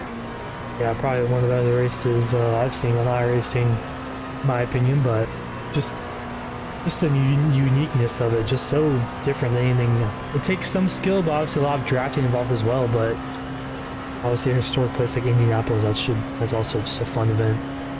Yeah, Street Stocks Indianapolis, definitely a really fun combo. You think really useful and just really fun. I mean, the other drivers have a blast last year, and it was very fun. We had a good couple long runs at in pretty wide battles throughout a lot of the race. So if you are interested in kind of racing the Street Stocks at Indianapolis later this year and sometime around July, feel free to join the Legend Racing Network Discord in the link in the description. and also you'll also see all the links to the signups and the announcements to the everything happening on LRN, and also the weekly currently weekly broadcast, a week in and week out. Yeah. Also, make sure to subscribe and like the stream as well. Help support us as much as we're closing here on the last few moments of this race. There's an update from Devin Frank. He actually, his knee was killing him from the racing today, he said. So, sim racing, even though it doesn't seem so physical, definitely takes a toll somewhat on your body. Especially doing these endurance races. Yeah, for sure, and especially if you do happen to do All four of them, 24 hours of Daytonas in the span of 43 hours. Not talking about anyone in a specific year, maybe myself, but but yeah, especially trying to find, especially some of these like endurance races, trying to find some sleep at the right moment. Yeah, there's so much. Sleep out. And even during the Daytona 24, maybe your team's running good and you just you're too anxious to sleep. You can't get to sleep. You're too worried about what you can't control in your car. You're too worried, like you're just trying to get some sleep and get up for your next stint, but you try and get in bed, you just can't sleep. You're just too anxious. You want to wash the car, want to try and control everything you can, and just want to try and get that win. And just special event winning the Daytona 24, definitely one of those most special ones. Yeah, special races to win. Yeah, I would say probably one of the most special races to win. Just, it's so popular. So many people are doing it. It's probably one of the most popular races on the sim. Probably the most popular race on the sim, if to be honest. From what I can recall, servers shut down, sometimes crash even some years. Obviously not so much anymore, but it's probably one of the most popular events on the sim and probably one of the most well-known races in the world as well. Yeah, for sure. One of the most popular races in the world. Getting ready, coming up in 2 weeks. The Real Life Rolex 24, and they'll go twice around the clock. Definitely one of the fun races to watch every year, and if you happen to go to it, and have been to it before, you know the at-track experience also very, very good experience. A lot of people want to go and be at the Rolex 24 and experience the Rolex 24 in person. So they IMSA did have a record turnout at Road Atlanta for the Petite Le Mans at the end to their season season finale back in October. So people just want to experience IMSA, getting sports car racing definitely on the rise here as of recently, and you kind of also see that in the sim. A lot of sports car racing, as you mentioned, Rolex Daytona 24, one of the most popular events of the entire year. It's Adrian Fernandez keeping it pretty fast here with 15 minutes left to go in the session. It's got about a minute 11 seconds to Corey Rexford, which I believe is about a pit delta.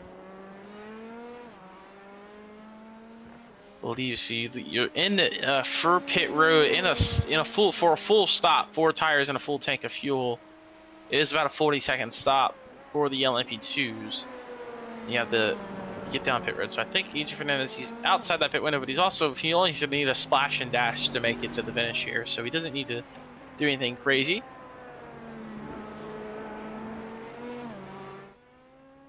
Yeah, looking good right now, Adrian Fernandez. Also looking good for me as well, because he's on my team for one of these races, this race for the LMP2. So looking pretty good right now, speed-wise.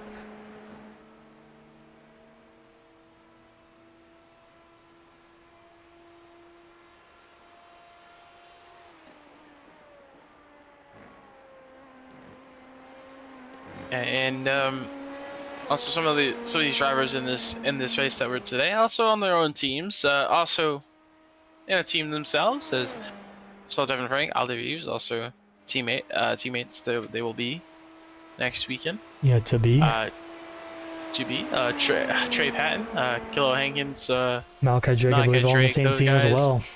Those drivers. I'll be teammates with Brady Floyd later, coming up this week as well.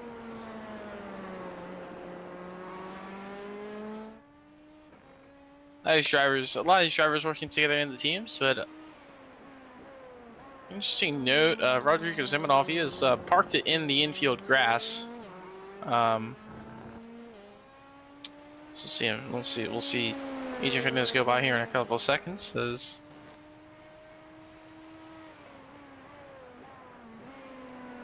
just out of frame. But well, the Adrian Fernandez and Corey Rexford LMP2 Delara LMP2 machines seem to be the last two committed to finishing this race.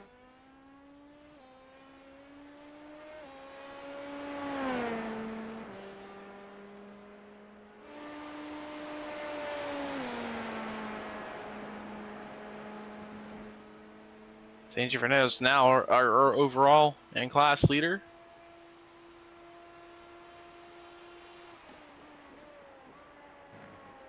It's reached down to the last 12 minutes of this race.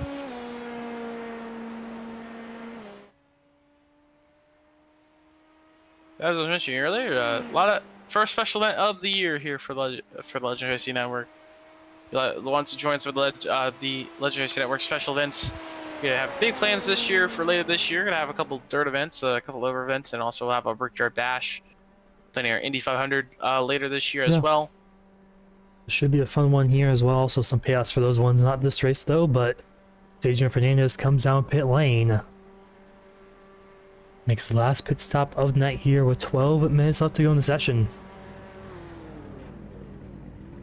And I'll probably just need just a little bit of fuel here. Probably won't take tires. I'll be in for a splash and dash. Let's see how quick Corey Rexford can close the gap in here.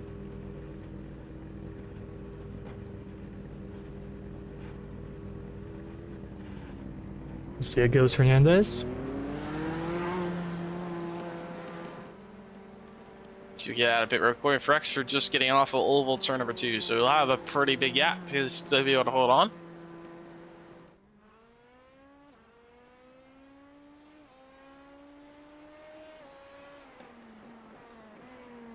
Yep, 11 minutes to go.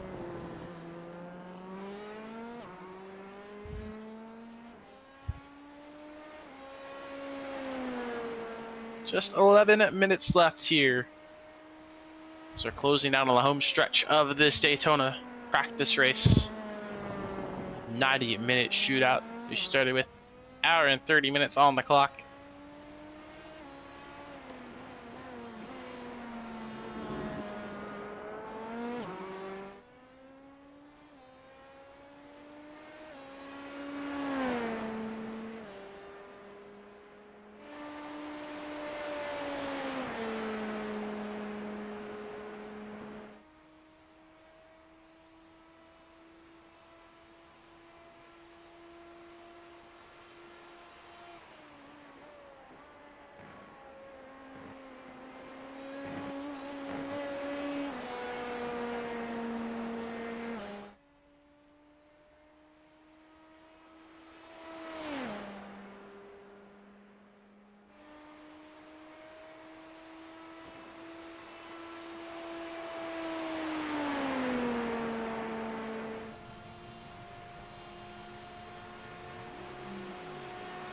Dirt 10 minutes to go in this session.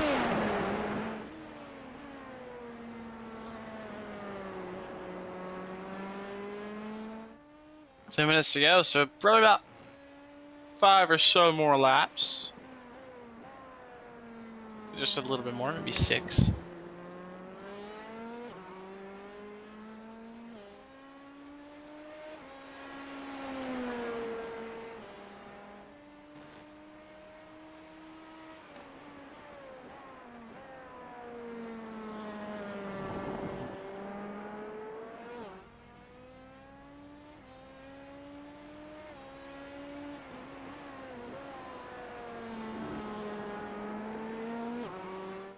So on the news, Roger Zivanov back out on the racetrack as he is back running in the GT3 class. Looks like maybe had a technical issue that he had to quickly leave and rejoin. So you don't have to worry about it as all the other GT3s were stopped running. So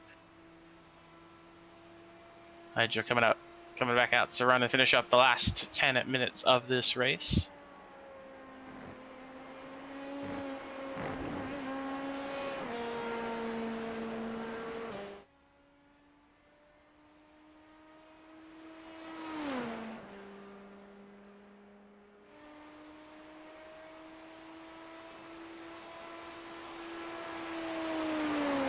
It looks like it will be Devin Frank, unless Ollie Reeves decides to still roll out. He still is in the session. He's not rolled out of the pit road yet. Yeah, go about 6 laps, so he could easily reclaim that GTP lead if he really cared. But at this point, probably not. But you never know what could happen next 8 minutes or so. Just kind of how like in the real life 24 and also Iris in 24, a lot of stuff has gone down in the last 8 minutes of these special events. Might seem like a short amount of time in the grand scheme of things, but definitely things can happen. I remember my first year back in 2018, we had a very eventful race. I'm sure you can remember that one, Talon, back in 2018. But we had our eventful race, and we ended up blowing our engine within the last hour. Yeah. We had to pace it out, get back out there with 1 lap to get technically the checker flag was still out, but we got back out there, rolled around.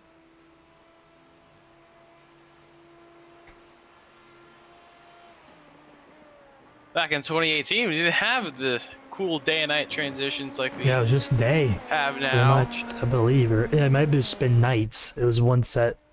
Yeah, I think it was nights, just set nighttime, possibly. Just at the nighttime, that's... It was at If I do 8 recall. o'clock at night. And we did have the old Corvette prototype, old DPI. Yeah, I think it was, yeah, CL or C11 maybe.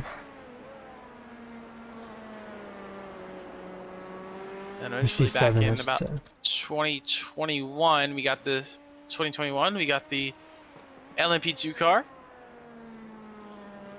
that acted pretty much as the current DPI. It was really fast. It was fast enough to run about 133s, which is the current GTP times. Yeah, very fun car to drive. Over the past year, they have been finally been to the realistic speeds. They're back to running about 1 minute 40-second lap times here at Daytona, 139s, as they are realistically in real life.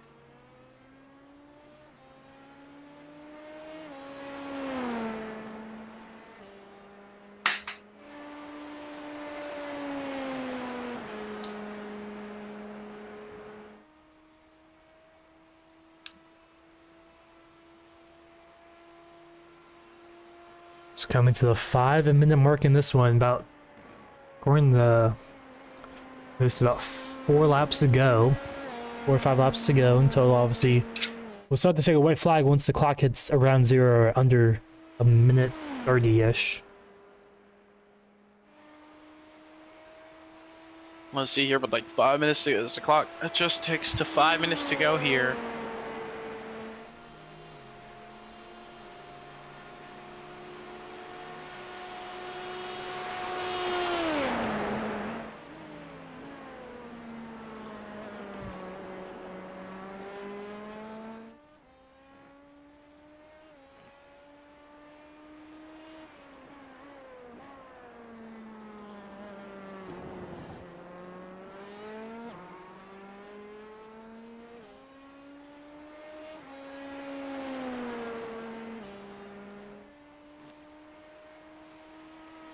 Danger Man has 45-second lead with about 4 minutes left to go.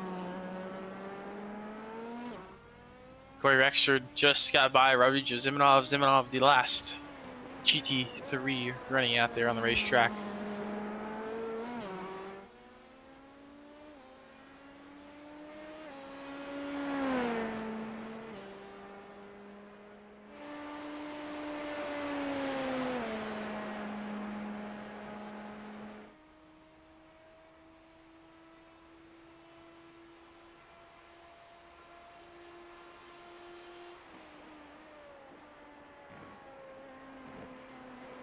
This time by Adrian Fernandez will be coming to 3 to go. He's barely gonna get that extra lap here, so coming to 3 laps to go.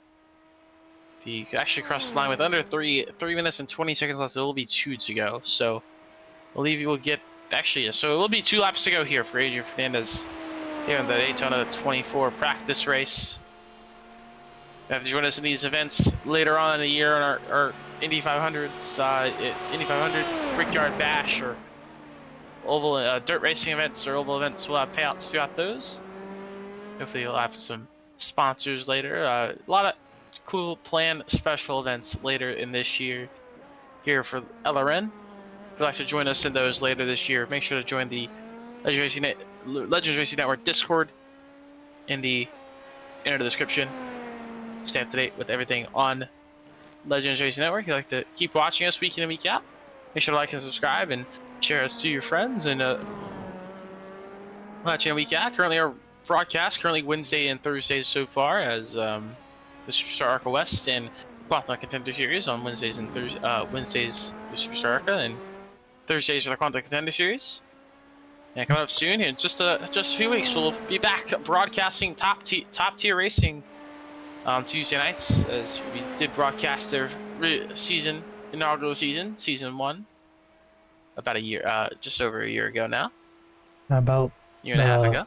About I believe it was June of 2024 was their first season around there. Coming up, Xfinity Series, or a Rally Series, I guess we should call it now.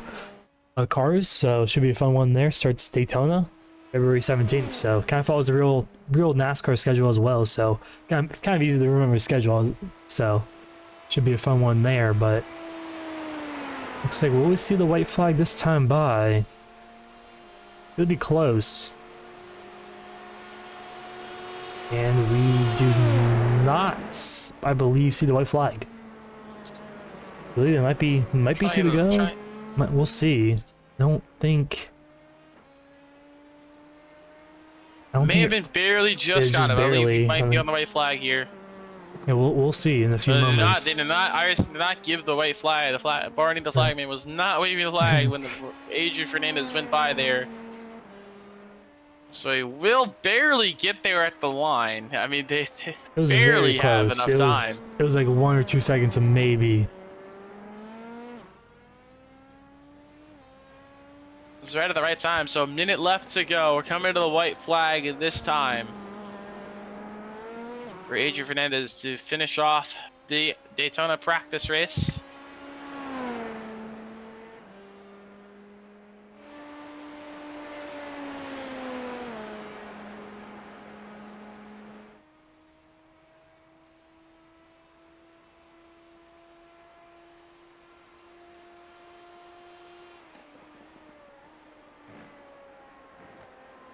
To the Lamar chicane, or really the bus stop here at Daytona. The clock gonna strike 0 right when he takes the white flag here.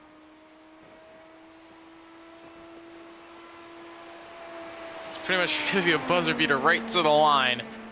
So Adrian Fernandez will take the white flag. 1 lap to go here from Daytona, here at the Virtual World Center of Racing here for the Daytona 24 practice race.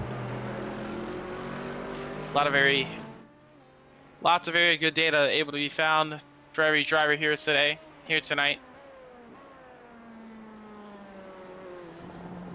In fact, that lap there, the overall time for Adrian Fernandez was 1 hour 30 minutes 0.6 seconds. So there, the checker flag should have came out 0.6 seconds. Right after the finish, but they will give the extra lap. iRacing will give the extra lap to Adrian Fernandez here, and the rest of the field, Corey Rexford and Rodrigo Zimanov. Fernandez will exit back onto the oval the last time. We saw eventful battles with the GTP class of Devin Frank and Ollie Reeves. Saw those drivers swap around the positions a couple of times. Saw some different strategies there. They both ended up having their own issues getting out of the race. We saw a lot of GT3s having their own issues wrecking out earlier. But it's Rodriguez Zimanov, he's been dominant in that GT3 class. But it's kind of we saw uneventful kind of LMP2 class. Adrian Fernandez, he's been dominant, able to pull away from Corey Rexford, but hasn't been stress free. Hasn't allowed to be not perfect. He still couldn't make mistakes, or Corey Rexford could have been there But coming to the line is going to be Adrian Fernandez picking up the overall in LMP2 win for the Daytona 24 practice race presented by LRN. As he will celebrate and win that one, he will take the checkered flag. Corey Rexford in a couple of seconds will be coming off turn number 4. Actually, just coming off oval, turn number 2 now. Ready to complete. There to complete his race.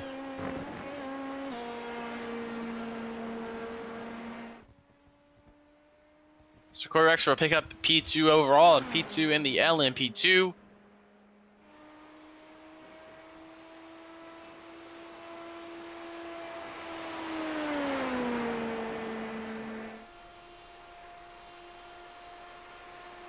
That's Corey Rexford, P2 there in the LMP2 class. Solid run for him. Really good run. Really good data able to be found in that 03 machine in the LMP2. And now our GT3 winner will be the 2 machine of Rodrigo Zimanov. Dominant performance. And he will win the GTV class. And the driver's not on the racetrack. It will be Devin Frank winning the GTP class.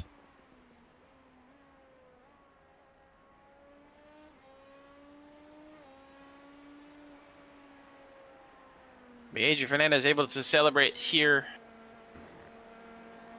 at Daytona.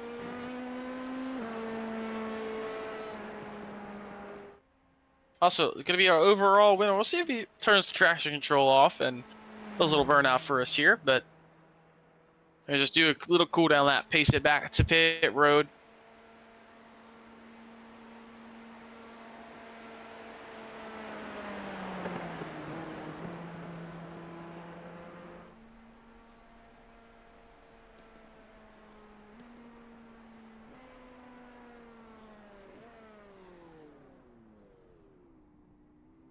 So Fernandez, he will give us a little burnout show here in the LMP2. Gonna burn down in the grass.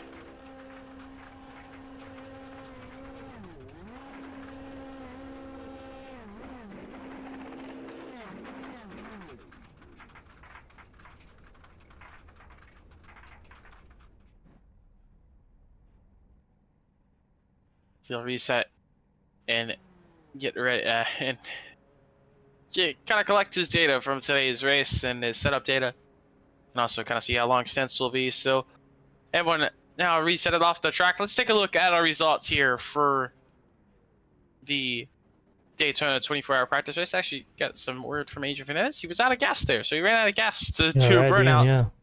So Adrian Fernandez picks up the overall win in the LMP2 class. Corey Rexford finishing second overall. And those are LMP2 fields finishing 1 and 2. Rodrigo Zimanov, our GT3 class winner, will pick up third overall. And Devin Frank, our GTP winner, finishing in 4th. And a 5th of Ali Reeves overall, our second GTP finisher. And the rest of the field is GT3's Malachi Drake finishing 2nd in the GT3 class. Ryan McClung and Nolan McClung in 3rd and 4th in the GTPs. Nick Terrell in 5th. Nicholas Borowski in 6th, John McLear in 7th, Trey Patton rounded at 8th in the GT3, Chloe Hankins in 9th, and Brady Florida the top 10 of the LMP3s, GT3s overall. Austin Duran did not take the green flag; he was a GTP, and Tim Timmons also he was a GT3, did not take the green, but those two not taking the green flag. They'll finish 15th in around our 16 car field overall here from Daytona. Now we will bring in our overall in class winner of Adrian Fernandez, the LMP2 winner, able to get the overall win there. But just talk us through your race. How is this race able to get you some valuable data heading into the special event next week? Yeah, we definitely got a lot of good data from tire wear to fuel and how long stints are typically, and it was pretty smooth sailing. Corey got me on the start there a little bit. He got a better start than me, got me into turn 1, then I passed him back in the first horseshoe, and then it was smooth sailing from there. So pretty good race overall. Able to get the win. Now, is this a little bit differently compared to last year's? We also kind of touched on it earlier in the broadcast. this car has been slowed down. It handles a little bit differently compared to what it did last year. It's a little bit second slower. So kind of just how different compared to last year, and how's a different mindset heading into the kind of the new special event? How are you able to get that kind of valuable data of like how the new car handles, how it's slower, a little bit slower on the straightaways, and it kind of handles throughout the infield. Yeah, it seems to have been restricted quite heavily in at least through first and fifth gear. It doesn't rev as high as it did, and it's permanently stuck in low aero or in low drag aero, and so it's a bit twitchier on corner exit, but the rest of the corner it's actually quite stable, and yeah, it's still very easy to control. I bet they've made it easier to control on tracks like Daytona or other tracks with mostly straights. However, in twistier circuits, it's a bit of a struggle. Yeah, but overall, you able to find that good data, have this race to practice with. So anyone and able to get the win also as well. So anyone you like to thank for today's win and the session. Well, I'd like to thank Adra for getting us organizing our teams for the Daytona 24 every year. And I'd like to thank Brady for getting us those setups for the Daytona 24. The setup has worked pretty well. It's pretty stable, and I like it a lot. And once again, congrats on your win. We'll see you hopefully sometime soon here on the LRN. Yeah, I'll see you soon. So is Adrian Fernandez our overall winner and also our LMP2 class winner here tonight from Daytona. That's the only driver staying in the Discord for an interview. So Adrian Fernandez, our winner today, and he was able to dominate that kind of pretty much the LMP2 class. But he couldn't make any mistakes. He did have Corey Rexford sitting in it behind him if he didn't want to if he still wanted to win that race. He could not make any mistakes. Corey Rexford was there to bounce if anything happened. But Rodrigo Zimanov able to win the LMP, the GT3 class, and he finishes third overall. And Devin Frank. Oh, and there is Rodrigo Zimanov actually. So we'll bring in our GT3 winner, Rodrigo Zimanov now. So able to pick up the GT3 win. Able also third overall there. So how does it feel? How did the car handle? And then just kind of with this data you got able to get throughout this practice for the special event next week. I'm sorry, I had YouTube open and I couldn't understand a word you guys said. So you able to get the GT3 win. So able to get the third place overall as well. So kind of just how did tonight go for you, and just able to what crucial data you maybe could have got and for the special event next week. So the race went pretty well. I was honestly expecting more participation, especially with the 24 race coming up. We always want to practice more, but smooth sailing. I had some good racing in the first 30 minutes or so, and then it was just pretty much smooth sailing the rest of the race. Yeah, and it is a little bit trickier, and definitely GT3s. For my personal, I am like the prototypes a lot more, but usually when I run the LMP2, so you don't have to worry about the BOP or anything. So, kind of how's the adjustment to BOP as it just came out a couple days ago, also in this race? How's that adjustment in that BOP really for the Mercedes there? So far, I mean, I think a lot of people put too much thought on the BOP. I really don't feel a massive difference in the car. Maybe a little bit on the fuel when they adjust the fuel load, but other than that, as far as the driving of the car, feels fantastic, man. I mean, I've been driving the Mercedes for the last better part of the year, and it's my go-to car, man. Car feels great. So hopefully we can take the fight to the Porsches. And once again, congrats on your race win. Before we send off on the way, any sponsor leaving for tonight for tonight's race win? My team, Sim Racing Brotherhood, man.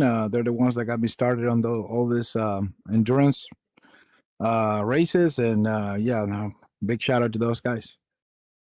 Once again, congrats on your win. We'll hope to see you sometime soon and later this year in the next LRN special events. Absolutely, we will. Thanks a lot for the host, and you guys have a good day. Night. whatever you guys are. Once again, congrats to Rodrigo Zamal for winning the GT3 class there, and also able to pick up the 3rd place overall. That was definitely kind of a fun one. We saw a lot of different battles early on in the race, but overall, it's battle of the attrition.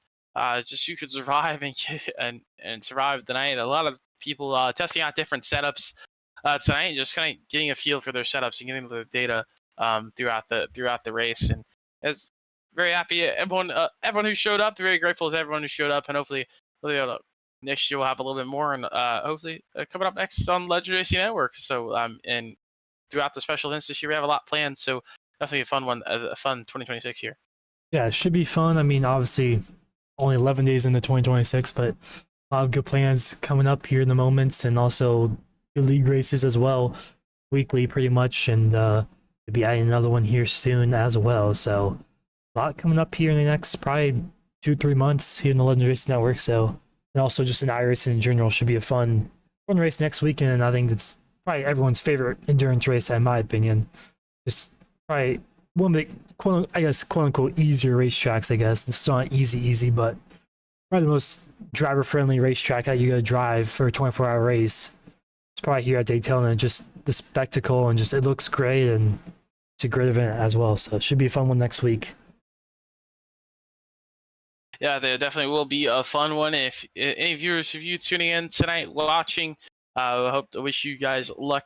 I wish you all luck in your Daytona 24s coming up next here on the iRacing service next week. But before we sign off fully here from Daytona, coming up next here on the Legends Racing Network, on Wednesday night, we'll have the Superstar ARCA West Series at Indianapolis at 8:15 p.m. Eastern Time. And on Thursday night, we'll have the Quantum Contender Series at Kentucky for their final dash for die cash of the season, and the penultimate race of the regular season at Kentucky at 8:50 p.m. Eastern Time on Thursday night.